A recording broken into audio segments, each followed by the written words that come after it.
Welcome to The Fine Place, where our head chef would like you to consider one question.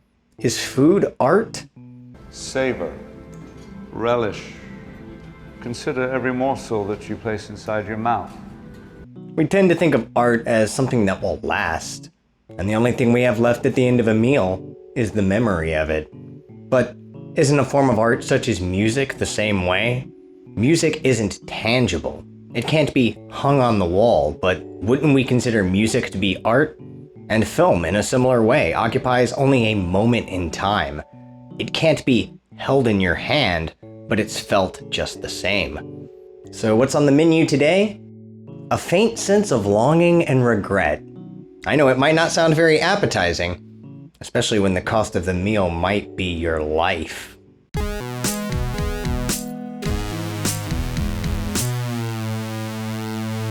The menu is directed by Mylod, known for his work on HBO's Succession, another project which displays the self-serving behavior of wealthy and powerful individuals.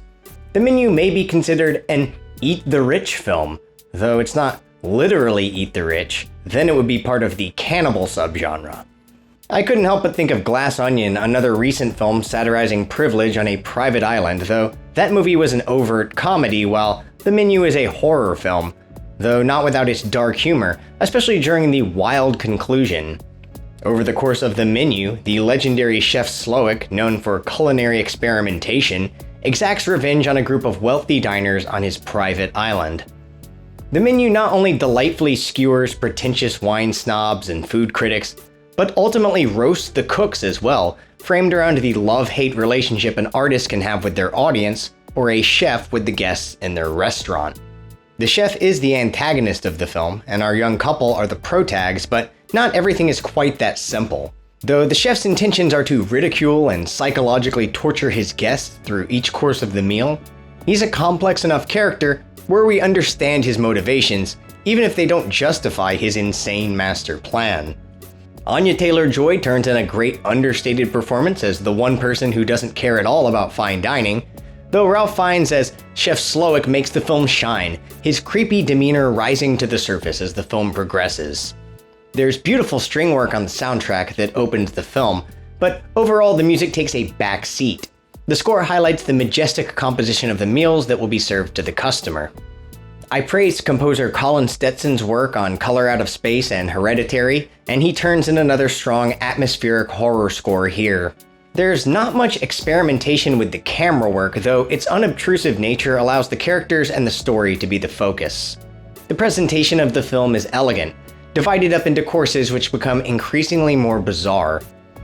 The sound of the chef's loud clap brings his workers to attention as though they were cult members, with Slowik as their false idol. At first, the chef is simply mocking his customers. There's a breadless bread course because bread is the food of the common people, and his restaurant is so expensive that only the wealthy can afford to eat there. Chef Slowik has grown to resent his guests, as they don't appreciate the art that goes into the preparation of his dishes. He would even request substitutions, despite the fact that there are no substitutions at Hawthorne! When dining at Hawthorne's, I would recommend against asking for substitutions. A popular form of film review is to take something that has generally been accepted as good and scour it for flaws. It's the vibe I get from the food critic in the film, who describes one course as being half great, but having a neediness to the plating. When the chef is insulting everyone by sending out a breadless bread course, she criticizes the accompanying emulsion as broken, kind of missing the point as critics sometimes do in their need to have a hot take. A Huffington Post review called both the menu and Glass Onion profoundly empty, because viewers would project their own political beliefs onto the films, rather than the film making an explicit political statement. The review also blames the fact that both movies were directed by rich white men, and rich white men aren't allowed to direct movies that make fun of rich white men. The same article praises the film Hustlers, which I saw in the theater but forgot was even a movie until I read this review. It just goes to show how subjective film criticism is. For example, Triangle of Sadness is a bleak, intellectual Eat the Rich film, which won the Palme d'Or at the Cannes Film Festival, though I felt it had pacing issues. It was just too long at 2 hours and 40 minutes. It could have been cut by at least 20 minutes. And the political satire of class and gender wasn't that humorous to me either. I'm not going to be the nitpicking critic that the film parodies by analyzing every frame for inconsistencies. I don't even want to be considered a critic. I'm more of a film enthusiast. Even a bad movie can still be a good time. I found The Menu to be very satisfying. I thought it was darkly funny, and I would place it highly on my list of favorite horror movies for 2022. Let's go with an 8 out of 10. Now it's time for our sous chef to show you the mess he's made of his life.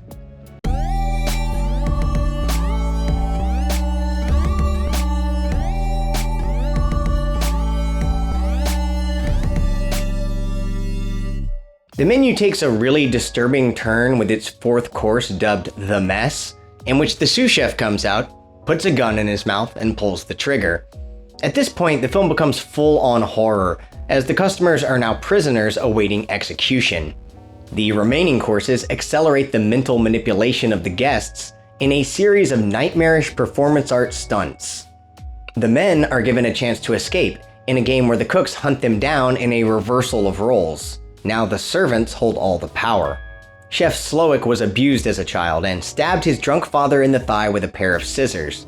He later composed a dish mimicking the act, which made him famous. He used his trauma and pain to create art, but eventually even his art couldn't exorcise his demons. Working long hours in the restaurant industry can be highly stressful and impact one's mental health negatively.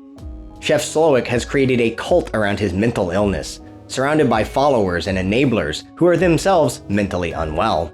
The chef uses his influence to manipulate those around him into self-harm. He's a horror mascot, yet his approach is more psychological, as though he were Hannibal Lecter. The Menu is an allegorical horror film. It's not naturalistic or down-to-earth. Part of the surreal humor of the story is how little the guests resist being imprisoned and humiliated. It's both disturbing and funny to see how everyone, regardless of their social status, follows Chef Slowick on his path of self-destruction, simply because he's considered a genius. If The Menu is a twist on the slasher film, then Margot is our final girl. Her date Tyler is a fraud, obsessed with fine dining, though Margot points out that he doesn't even bother asking the sous chef his name. Tyler desperately wants to impress with his knowledge of food, but when he's forced to come up with a meal, it's such BS that he takes his own life after the humiliation. Margot is an escort worker who was brought in at the last minute as a replacement for Tyler's original date, who just made the best decision of her life by breaking up with him. Because Margot is an escort, Slowick sees her as a service worker on the side of the cooks, not on the side of the customers. The people gathered he has all perceived as doing wrong to him in some way. While some of the people are stealing from him, the actor he's invited is just a guy who made a movie that wasted the chef's time. Slowick is most upset at his regulars for not remembering any of the meals they've experienced over the years. It wasn't cod, you donkey. It was halibut. My question is, when the chef brings out a chicken thigh with a pair of scissors in it, and explains that it's because he stabbed his abusive father in the thigh when he was a child, how could you not remember a meal framed around that concept? How do you even enjoy that meal? By savoring the flavor of childhood trauma?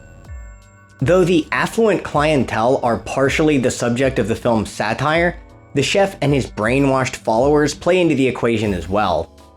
Slowick criticizes his patrons for being able to afford to dine at his upscale restaurant, but it's his choice to continue in such a line of work. Nothing is stopping him from going and volunteering in a soup kitchen. Well, nothing but his own ego. The idea of the artist with a god complex is on the satirical chopping block as much as the idea of the shallow, wealthy consumer. Earlier in the film, Tyler was talking about a Paco jet, and later Margot uses one in a less conventional manner, to knock out the maitre d'. The fact that the maitre d' was worried about being replaced by Margot goes to show how insane everyone around this chef is. She knows they're all going to be turned into human s'mores by the end of the night, so why would she care about losing her job?